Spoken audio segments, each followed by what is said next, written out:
Whatever that method is that's chosen, that method is supposed to do what? That method is supposed to provide, what do we say in federal law? It's supposed to provide access. We can see the numbers taken up for the number of cases, but what we don't see is the other ailments and mental health issues that are going on. Whatever the different models are that decision makers at the local, state, federal levels are looking at, what is the level of access? And then obviously, too, what is the level of access for everyone that is a part of the system? Because that's what education is supposed to do, right? Education is supposed to serve everyone that chooses to be a part of it. Love just the questions, the thought processes, and I think that these are very important and very driven towards teachers' way of thinking that I think is going to make this conversation and this dialogue that we're trying to have around opening schools much more accessible to so many people. So, educators, this is the reason why you have to be connected to decision makers at all levels so that you can be a part of the conversation, so that you can be a part of the dialogue. There's no more, well, my opinion doesn't matter. No one wants to hear what I know. Teachers for Open Schools. I'm Stephanie, a New York City educator and a teacher for Open School. And today we have with us the Right leader, Vernon Wright. Thank you so much for joining me here tonight. It is my honor, privilege, and pleasure to be not only with you, but also all of your viewers and your audience, and those that maybe are not particularly a part of your regular audience, but through whatever ways or means they have come and they have joined us in this time of sharing. Yeah, and so we're here tonight to talk on the topic of the hour, uh, schools, opening schools. And but before we get into that, just let everybody know a little bit about your professional background and your current role right now. Yeah. So started out many, many moons ago as a teacher. Have had a wonderful variety of different opportunities to have an impact and to make an impact in education, including some opportunities within leadership circles.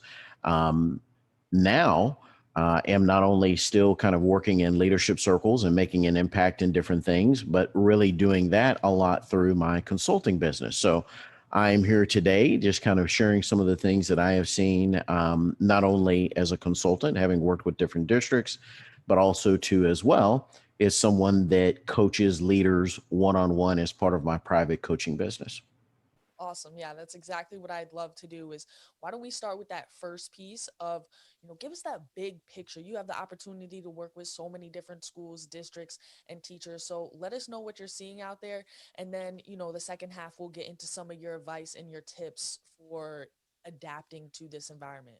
Yeah, I would tell you, of course, obviously, first and foremost, and I remember as you asked that question, I remember many moons ago when I was in graduate school, and back then when I was an aspiring leader, right?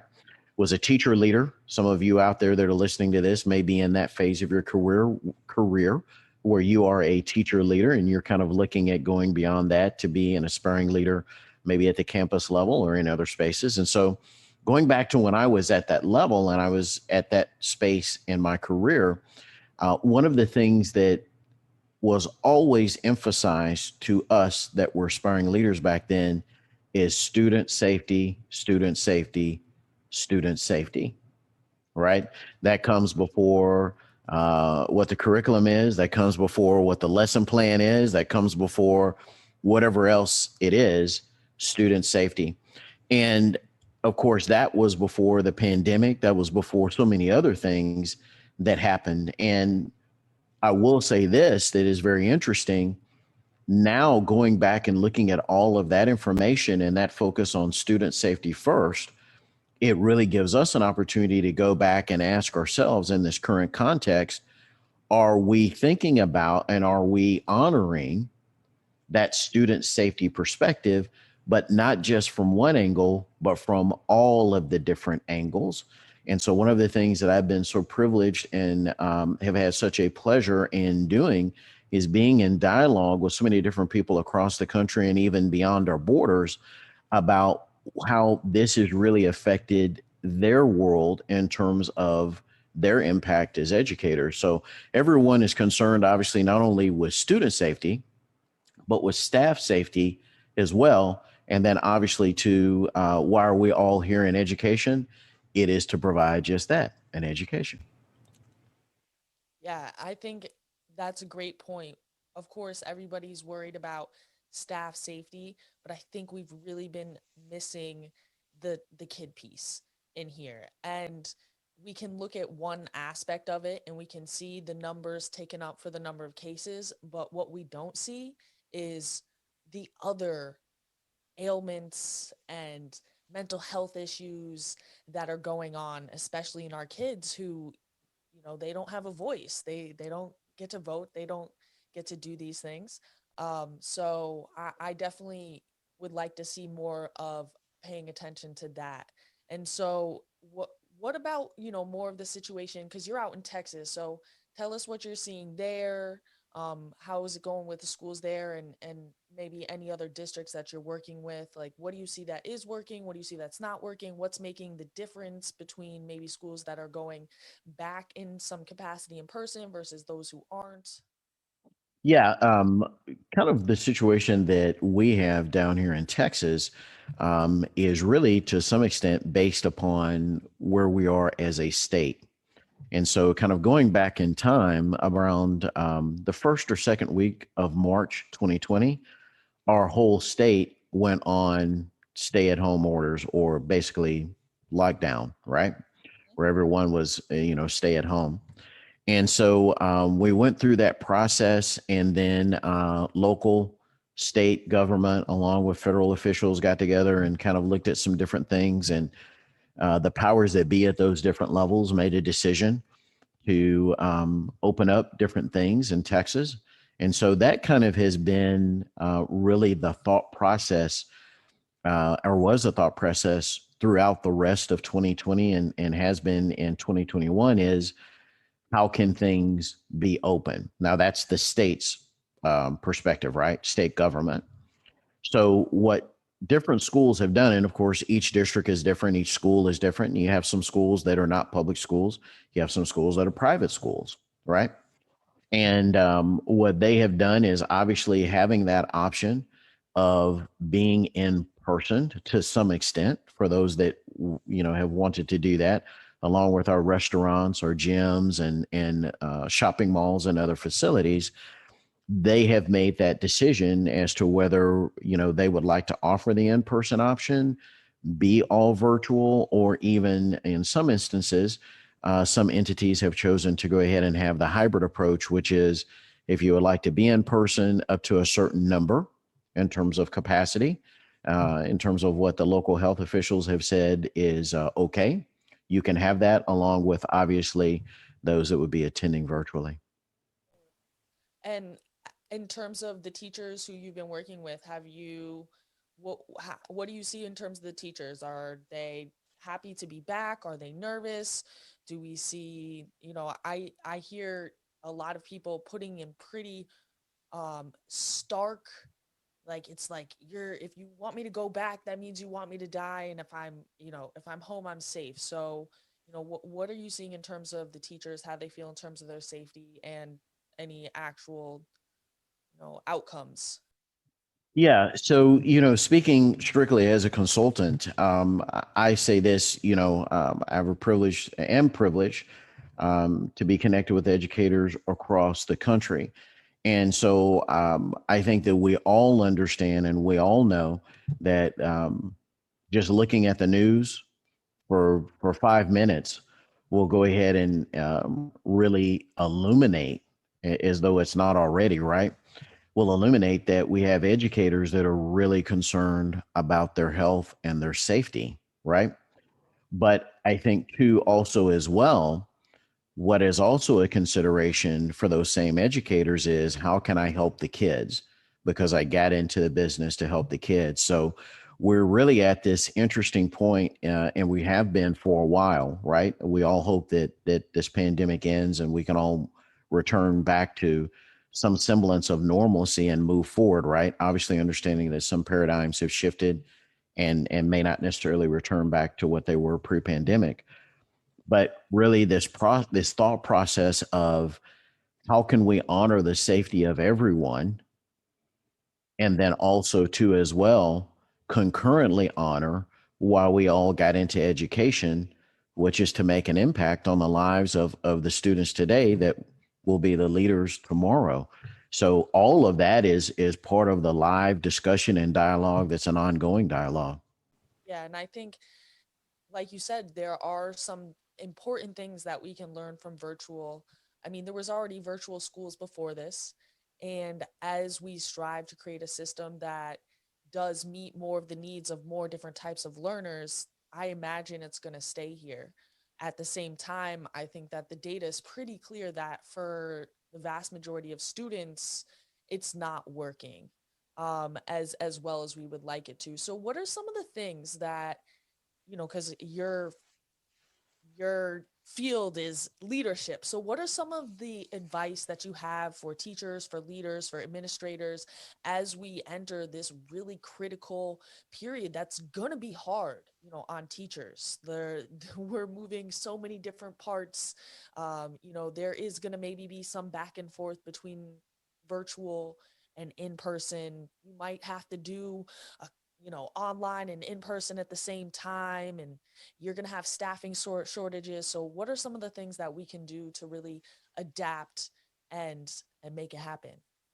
Yeah, so great question, and it's one that we're all asking ourselves, right? And I will say that, in terms of the data and what the data says, I can't really speak to that in terms of like an overall absolute level, because that data is different in different parts of the country. And for that matter, is different in different parts of the world, right? I do think that what this brings up is really a principle from before with people at different levels of leadership, which is, who do we have as a part of the dialogue before we get into the actual process of decision making? So before we make decisions, whether that is to go virtual, whether that's to go in person, whether that's to do a hybrid, and certainly, for anyone that's watching or listening, my role here and my participation in this dialogue, and so honored to be with you, is not to go ahead and make a determinant or to say which option is the absolute best option or one option is better than the other, right?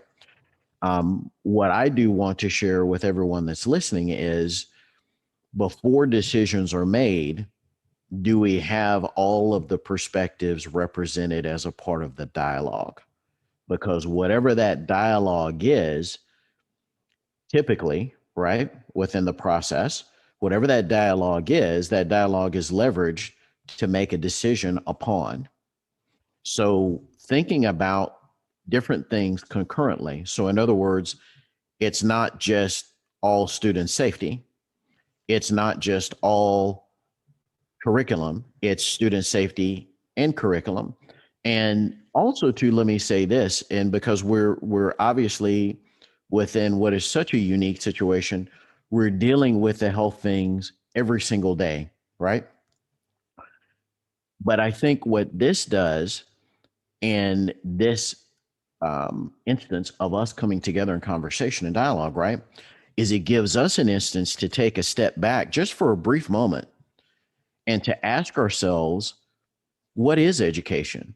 What's the purpose of education? And that purpose of education, that is our why. That is why we are in the business, right? Whatever our different roles are, whether it's a teacher, whether it's a campus leader, someone that is district leader, a regional leader, state leader, national leader, whether someone that, maybe is kind of like myself, like a speaker or consultant or something like that. It gives us that opportunity to ask that question. And one of the things that is talked about a lot, especially since this past summer, is equity and access and things of that nature, right? So when we talk about that, especially now within this unique situation, one of the things that we have to ask ourselves is, what is the level of access with whatever the different models are that decision makers at the local, state, federal levels are looking at? What is the level of access? And then obviously, two, what is the level of access for everyone that is a part of the system? Because that's what education is supposed to do, right? Education is supposed to serve everyone that chooses to be a part of it. Yeah, I really like that way that you put it. What is the level of access? Because that's definitely one of the inequities that we have here in New York City. We have Catholic schools that have really been, making it happen. And we're not talking super elite institutions where you're paying tens of $1,000s a year. These are just small Catholic schools, modest tuitions, working class families go to them. So, it, there's definitely a certain level of access that money can get you or zip codes can get you, and it's really hurting especially our big cities right now. So Yeah, and and the thing on that is, of course, we always say in the business that every child should have access to a quality education regardless of their zip code, right? and I think that it's not only that we say it, it's, I mean, that's, it is in law. Absolutely. And so, what this gives us an opportunity to do is, and this is coming from a different perspective, right? So, we talk about what constitutes and what comprises an authentic learning experience for a student. Okay. What are all of the different parts of that? In other words, what is the teacher doing? What are the students doing? What does the interaction look like? What are they studying? How is that being assessed? How are students demonstrating whatever their levels of proficiency and mastery are with those different things? So, all of that is within really this whole concept of quote unquote teaching, right?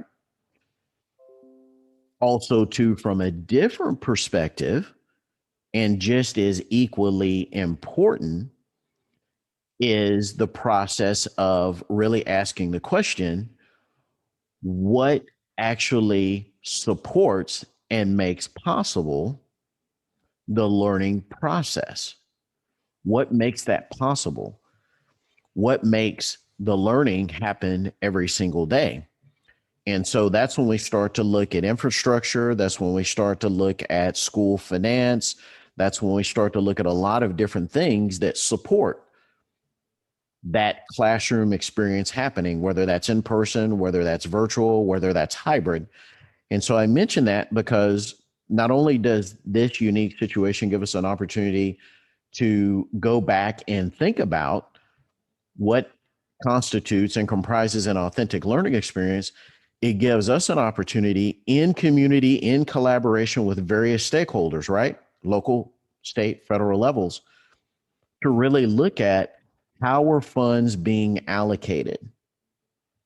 So, just as much as this is and should be about an instructional things of an instructional nature, also too, it gives us an opportunity to ask ourselves, okay, in response to what's happening, because we want to be responsive, right? In response to what's happening, how did we allocate resources before and how are we allocating resources now to support the learning process and learning experiences? And then also too, with various stakeholders being part of the conversation, asking ourselves, do we need to continue with the current allocation of resources, or is this a situation where we should shift in different areas the allocation of resources? And of course, that's different in every single space.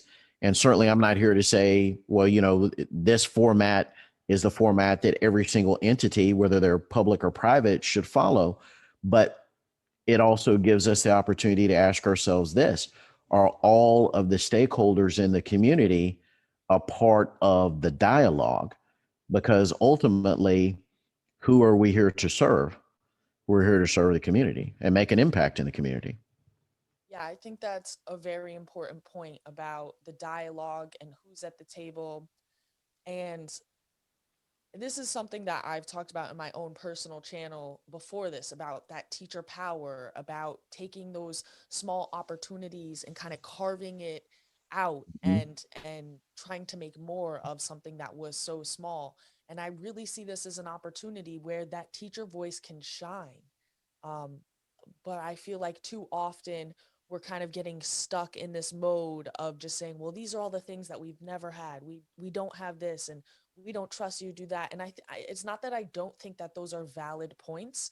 I just don't know. I just don't think that they are productive for ultimately kind of gaining that position to speak at the table, even though maybe you don't feel like you should have to like gain that position or play those certain games. I just think that we're kind of playing our hand wrong at this moment.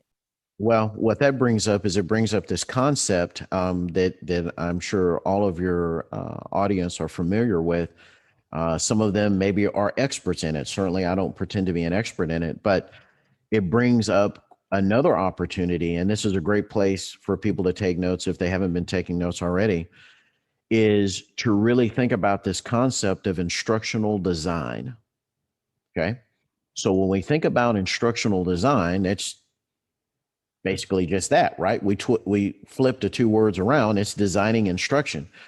So when we start talking about instructional design, and this is something that people can do, in their local areas at the state levels, regional levels, federal levels, beyond whatever circles they're in, is really look at and really ask each other, well, what does instructional design mean to teachers? What does it mean to teacher leaders? What does it mean to campus leaders? What does it mean to district leaders? What does it mean to regional leaders, state leaders, federal leaders? What does instructional design mean? And to get some clarity around that. And the reason why I mention instructional design is this: regardless of whatever method an entity chooses, again, whether that's all virtual, whether it's in person, or whether it's hybrid, whatever that method is that's chosen, that method is supposed to do what? That method is supposed to provide, what do we say in federal law? It's supposed to provide access, right? Well, access to what? Right? So you might ask 10 people, and 10 people might have 10 different answers about whatever model's chosen. And again, we're not here to say, which model is better than the other model, because every local entity and every state entity and beyond has to make that determination amongst themselves, right? With the leaders that are the decision makers, with the data and information they're provided. But whatever is provided and whatever is done, we should be asking ourselves, what is supposed to be provided? And if there's not a consensus, I'm not saying that everyone would absolutely agree unanimously, but if there's not really a consensus on what we're supposed to be providing in terms of an instructional or a learning experience, it gives us another opportunity to come back to the table and to use a strategy many of us have used over the years in education. Dr. Robert Marzano, this is one of his 9 high yield instructional strategies: compare and contrast. How many of us in the classroom have used comparing and contrasting, right? So when we talk about instructional design and what we provided and what we did pre-pandemic, we can obviously, again, not as just one stakeholder group or maybe two stakeholder groups, but all stakeholder groups, ask ourselves the question: let's put these side by side. What did we do pre-pandemic, and what are we doing now? And are there some things that we did pre-pandemic that we can continue to do now, that obviously do what? They honor what is an authentic learning experience, but they also honor what? They honor student safety. Because again, going back to the days when I was, an aspiring administrator, we always talked about student safety first. And I think one of the things that has caused maybe some angst amongst different educators has been really this question of, within the current context of the pandemic, what is an authentic learning experience? And so those that are out there, maybe that for you in the different spaces that you're in professionally and personally, maybe that's a question that your audience can really ask each other in their different circles: is what does constitute an authentic learning experience? And then ask the question too, what does instructional design mean, and who's involved in the instructional design process? Yeah, those are all important points. I would just hate to get bogged down on a lot of these little details. I think that, I mean, I guess it's a fluid process. ultimately, right? We're not waiting till we work every single little thing out before we forge on. Yeah, and it is very much like, not to interrupt you, I want to say this. It's very much like instruction, right? Very much like the teaching process. And if we had even a teacher that was doing their student teaching, right? They're a rookie teacher, they're going through the process, right? They're getting into the profession, they're all excited. Well, if we were mentoring those brand new educators, what is one of the things that we would tell them about education, specifically the science of teaching, the science of instruction, right? We would tell them this: if you're going to provide access to the curriculum and provide instruction on the standards, do we just provide instruction on the standards and say that's it? No. Those of you that are out there that are experts in curriculum and instruction, what do you always say? Well, if you provide instruction, after you provide instruction, what should you do? You should assess the level of student understanding or student learning, right? So there's a process there: instruction, assessment, refinement, instruction, assessment, refinement, right? So we're always refining as we go through the process of instruction. Right. Any of those that have ever seen teachers teach, what do teachers typically do? Well, obviously, they have a lesson plan before they go into the lesson, and they're executing that lesson plan, right? They're implementing that, they're playing that out step by step. Well, live in a lesson, if there are certain places within there where students maybe are challenged with understanding a concept, or maybe whatever that experience is in real time is different than what the teacher anticipated, what does the teacher do in real time? They change, right? That's exactly what they do, Stephanie. They change, right? Based upon what? Whatever real time information they're receiving from students. And of course, in the assessment world, we have basically two types of assessments. We call those either formative or summative assessments, right? And what do assessments do for our instruction? They inform us. Yeah, they inform us, right? Now, watch this. So, this is a construct that people can use as it relates to maybe this greater context and conversation we're having. And they can ask themselves if they're seeing parallels. And obviously, they're two different conversations, but they can ask themselves if they're seeing parallels. As we're going through this process of implementing and doing different things and responding to a unique situation that we have never had to respond to before, are we assessing? And as we are assessing, are we making refinements based upon what those assessments are informing us of? And of course, again, that can be different in each locality. It can be different in each state. It can be different, which it is in each country. Right. But that process of, just like a teacher would, because if a teacher taught the whole lesson and taught the whole classroom time, the time of the whole instructional block, and never assessed the students, what would you say to that teacher, Stephanie? How did you know they learned anything? Absolutely. Right? So if the teacher never stops to assess the students, which is not, and so this is implicit, right? But it happens. So if a teacher's assessing students, what is the teacher also assessing overall? They're also assessing the learning experience overall. So they're looking at, right? They're looking at aggregate data, right? And so any teacher that's been through data analysis, you've done this, right? You look at aggregate data at the class level, and then you disaggregate that and look at what? Individual student data. Right. And then you make your groups and you make Then you do your refinements, right. right? You do your refinements. And then once you come up with your refinements, you say, okay, you know what? I'm going to go back the next lesson, and this is what I'm going to do. And I'm going to implement this. And then after you implement those refinements, what do you do next, Stephanie?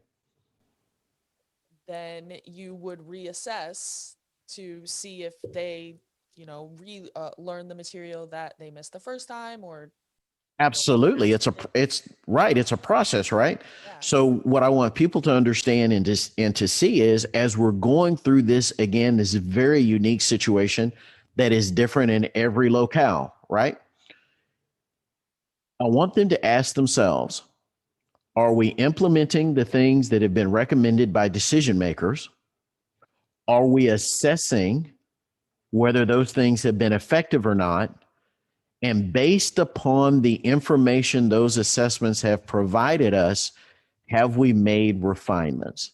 And then that is, and this, for those of you that are fans of systems thinking and systemic thinking and thinking along those ways and things of that nature, it really gives us the opportunity to ask ourselves this question: are we thinking in that way, which really is a cyclical pattern? Yeah, and I think in normal times, or whatever the proper jargon is for that, we expect to have a certain level of stability that I just don't think exists right now. And so that cycle, I think it's not only going faster in many ways because we have a little new kind of things that we need to test and assess and make refinements on, but you have kind of two or three going where you may have only had one, right? Before you were kind of just focused on your classroom and what's going on in there, and you kind of had your school level a little bit, but now it's like we have the COVID stuff going on. We have a lot of political stuff going on. Then you have your schools and district situation, and then of course you have your own classroom, and everything's heightened. So, I want to recognize the increase the load that's on teachers, but also I think that it's on everybody right now. And as teachers, we have to play our part in that. And I really like that metaphor that we had here. I'm glad I passed my teacher test too, and I was able to, formative, summative assessment. Well, let me say this too as well. We were talking about instructional design, right? And typically people would talk about that and would think about that through the lens of what is the process of instructional design? What are the different elements of a lesson? What are the different things that would comprise that? What are the different things that would be involved? But two, what this gives us an It's opportunity. complex. Yeah, but what two, this gives us an opportunity to do, and you alluded to this earlier, and as you were talking there, it really gave me an opportunity to say, you know what, I absolutely have to make sure that we include this and make this part of the dialogue because it is just as important as anything else. And it is, something that is a major consideration. Now, those that are educators and have been educators for a while, you have obviously heard the term Maslow's before Bloom's, right? So, what it does is it gives us an opportunity to say, you know what, an authentic learning experience and providing access to education for students in the community is not just about the standards.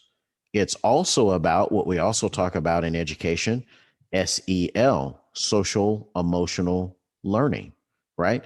Now, I want people to understand that may not have necessarily thought about that before. Well, why is there an L on SEL? Right? Now follow me, folks that are listening and watching. There's an L on SEL because the social and the emotional is a value for us to all learn. Right? I want people to think about that. Why did they just not call it social emotional?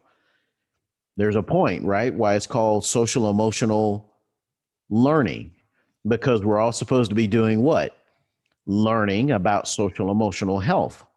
So, with that social emotional component, not only do we have to ask ourselves with these instructional experiences, are they providing access to the curriculum for students and access to the standards, whether those are national standards, state standards, local standards, what have you? But also, too, we have to ask ourselves, have we also, too, as part of the instructional design, considered and supported students' social emotional learning? And some places and some different locales and some different circles, they do this differently. Everyone has a different approach to it, right? Some people have different programs that they do. Obviously, throughout this whole situation, school counselors have been just asked to do so much.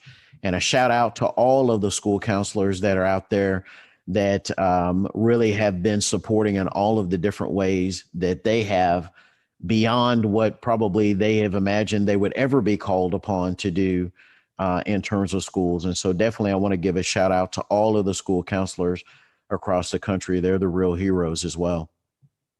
Yeah, there's I've always been a huge proponent of social emotional learning. I've worked really closely with the curriculum and the program that we have at my school, and we're actually I'm working with that organization directly to develop a curriculum that can be even used more broadly.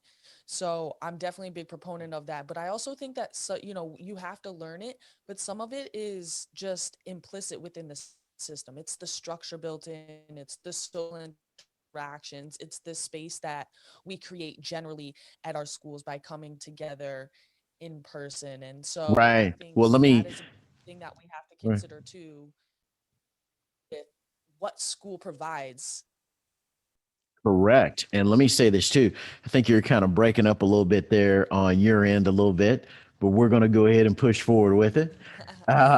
Is really Yeah. a simple litmus test for people to think about. Okay. Now, I shared with you that down here in the Texas area, about the first or second week of March, our state went on shutdown, right? Our state would just basically stay at home orders. Okay. During that time, I want people to think back to March and April, particularly March and April of 2020. Two questions I have to ask, right? Those that are listening and are connected with this dialogue, and so honored to be with you, Stephanie, in this dialogue, is really this. Number one, how many people picked up the phone and called or texted someone and said, "Hey, I'm just checking on you. How are you doing?" And then, secondly, how many people that are listening to this, that are connected with us in this dialogue, how many people received a phone call or text from someone else asking, "Hey, how are you doing? I'm concerned. I just want to check on you." And I know that may be a really emotional thing for me to ask in those two questions, but the reason why I ask that and the reason why it's very touching, I'm confident to many people that are connected with this, is when someone did that for you and they reached out to you and they checked on you, it wasn't because they had something they wanted you to do. It wasn't because they were trying to get you to do something for them. It wasn't because of some kind of hidden agenda or some kind of other undisclosed motive.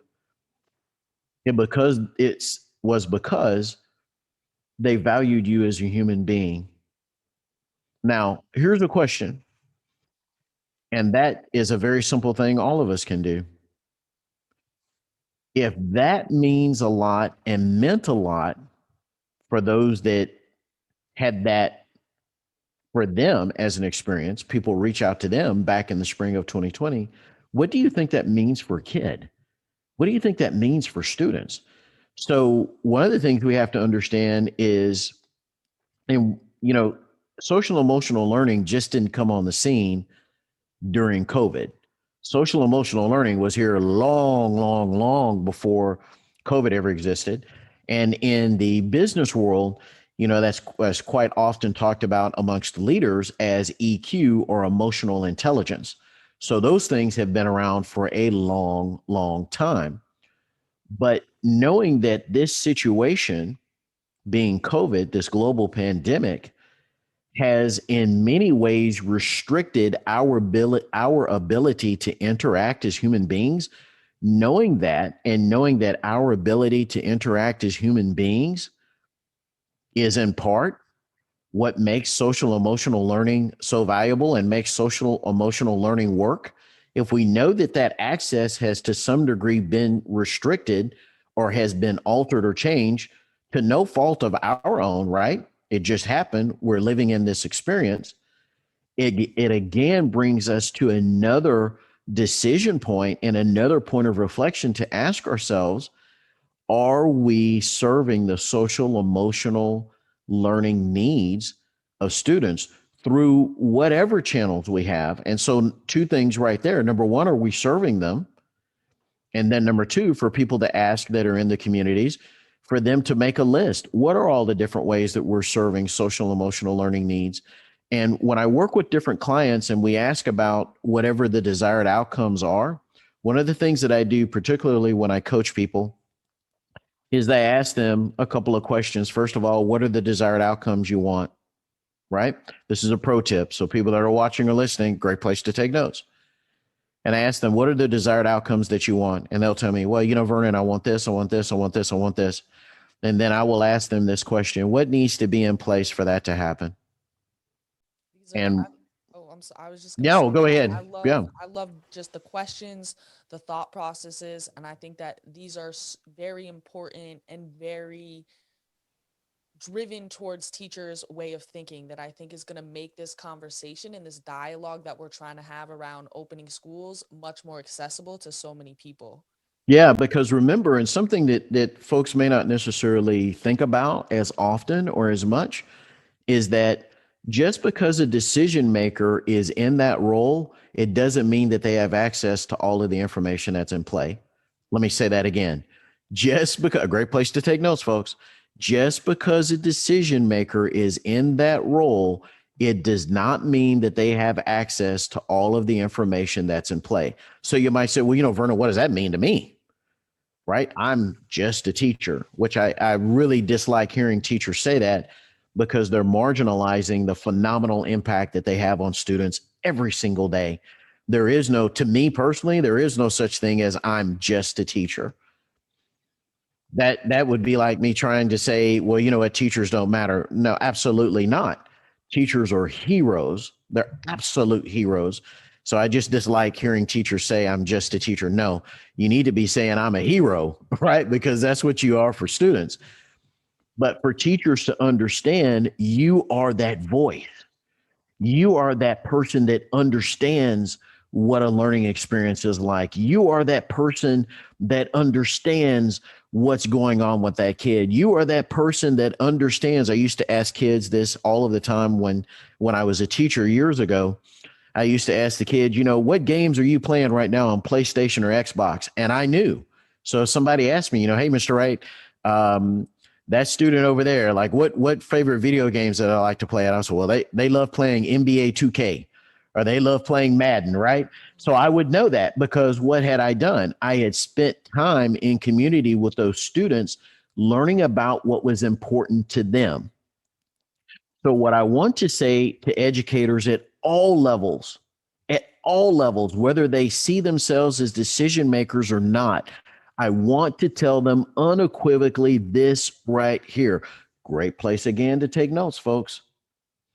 You matter, your opinion matters, and there's so many instances where what you know is so unique that no one else knows it the way you do. And if you don't share it, I'm not necessarily sure that perspective will be represented. Mm. And I think that is a wonderful place to leave. I usually ask people to give a word of advice, but I feel like that was it right there. So yeah, so thank you so much for bringing your perspective and your knowledge and experience. And again, like I said, I think these are really wonderful questions for educators to consider and to really help bring some nuance and some power, Absolutely. to our Because here's, voices. yeah, because I was just going to say this right here and not to interrupt you. I wanted to say this, and I feel so strongly about this, right? I feel so strongly about this. So many educators across the world. I have a friend of mine, and she's an educator in Europe, and she is a veteran of the IB program. Those of you that are watching or listening, you may be in an IB school now, right? And one of the things that she does such a phenomenal job of is talking about student agency. But here's the thing that I want to ask all of the educators at all of the different levels that are watching this. Please hear me when I say this, and it's a great place to take notes. We often talk about student agency, but when do we talk about educator agency? Now's the time. Let's do it. Now's the time. So, educators, this is the reason why you have to be connected to decision makers at all levels. so that you can be a part of the conversation, so that you can be a part of the dialogue. There's no more, well, my opinion doesn't matter. No one wants to hear what I no.